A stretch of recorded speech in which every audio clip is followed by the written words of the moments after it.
Hey guys, what's up? For today's video, we're going to do something completely different. Today, we're not going to talk about religious trauma. I realize since January, the 90 or so videos that I put out on my channel, man, they're so heavy. They're so deep.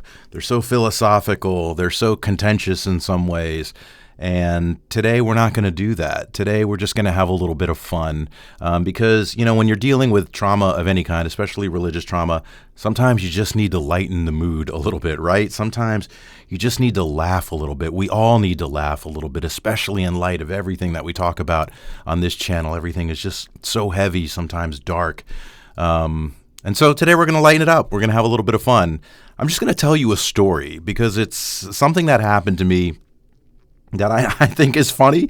I think my family thinks it's funny, although my kids kind of roll their eyes at me when I tell this story. But I'm going to tell it to you, and if this works, if this just gives you a little bit of comic relief in the middle of your day and you enjoy this kind of thing, we're going to keep it short, then let me know, and I'll maybe do one a month or something like that. Because, believe it or not, I do have a sense of humor, and you don't probably see that so much in the videos that I produce on religious trauma. But this is a story. I call it Roach on a Plane, and I'm just going to get into it. So my family and I were flying home from Colorado. I have some family in Colorado. I used to live in Colorado, and it's an evening flight. And this is what you need to know about that flight. Evening flights, they dim the lights on the flight, so the plane is kind of dark and mellow. And it was one of those planes that has 3 seats, an aisle, and then 3 seats. That's important. I was in the aisle seat of one side of the plane. Then it was across the aisle, my wife, my daughter, and my son. Okay, so the 4 of us were grouped together, but separated by an aisle. I on one side of the aisle, my family on the other side. And then sitting next to me were just 2 random people to my right. Okay, so you've got this, and we're about maybe halfway back on the plane. And, we're getting ready for the flight. It's getting ready to take off. The pilot's giving us the welcome, and the flight attendants are going through their instructions and all that. My wife pulls out a book. She starts reading. My kids start reading or maybe playing on their iPad or whatever. And I'm just kind of sitting there just listening and just chilling out on the flight. Well, we start to taxi, and then the plane starts to take off, and we start lifting a little bit. So there's that angle to the plane. The nose of the plane is obviously higher than the back of the plane. And so as we're sort of climbing, I look down, I can, see the aisle in front of me, and there's, probably about 15 or 20 rows up in front of me, and I can see it, right? There it was.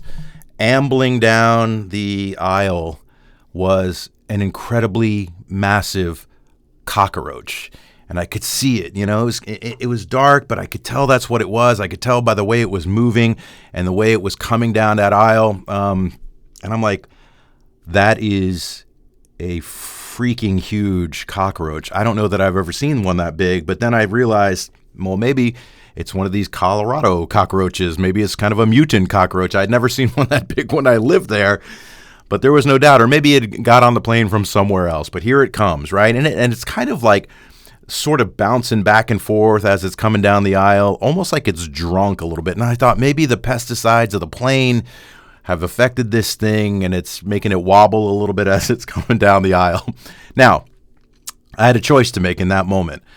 What was I going to do? Was I going to alert my wife and my kids and the people next to me that, something dangerous is coming down this aisle and it's heading right for us?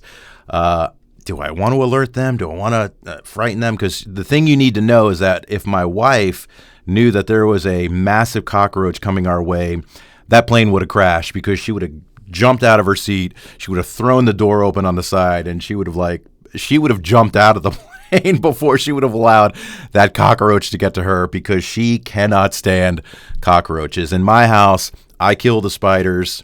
No, let me rephrase that. I kill the cockroaches. My wife kills the spiders. And by that, she doesn't really kill them. She just sort of captures them and takes them outside mercifully. Whereas I do kill the cockroaches. So anyway, back to the plane. Here that thing comes. Nobody to my right knows what's happening. They're just engaged in whatever they're doing. My family's reading the books and the iPad or whatever. But that thing is about 3 rows in front of me now, and here it comes. And I'm like, oh my gosh, what do I do? I don't want to disturb everybody by, there's a roach coming. So I slowly lifted my left leg, which was kind of jutting out into the aisle, and I prepared for that thing to get right under my foot. And here it comes. And as sort of nondescriptly or without alerting my family, as gently as I could, I just raised my left foot. And as that roach got right under my foot, I brought the hammer down and I smashed that thing. And it was a direct hit. And I didn't know what to do then. Like, what do I do? You know, if I lift my foot and this thing's still alive, it's definitely coming after me. So I ground my foot. I sort of twisted my foot and ground that thing into a pulp, and I could feel it under my shoe, right? And so I'm kind of looking around. I'm like, does anybody notice what's going on here? I was pretty discreet about it. Nobody else was really seeing what was going on. The plane was still kind of dark, and I was like, all right, I've killed it. Now what do I do? So I had to somehow figure out a way to scrape that thing out of the aisle, maybe just push the guts of it under the seat in front of me. And so it was about that time that I smelled it.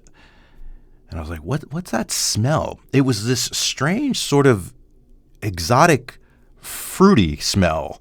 And I sort of remembered from watching National Geographics when I was a kid that some exotic bugs emit almost a pleasant aroma when they're smashed or squished, or maybe they do it as a defense mechanism or something. So I was like, oh, it was a roach of some kind, but it's emitting this sweet kind of aroma. Well, that's kind of interesting. So I wanted to make sure it was dead, so I gave it one more ground with my foot. And then it was time to try to maneuver the thing under the seat in front of me so I didn't cause a disturbance on the plane. And as I did, that smell got a little bit stronger.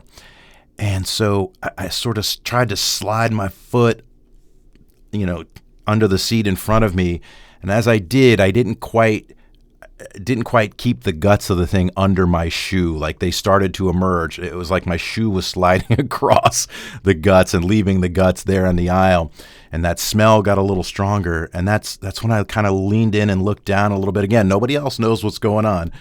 But I slowly leaned down to get a better look at the thing. And that's when I realized that I had saved everybody on that plane, including my beloved wife and kids, from a large red grape. Thank you.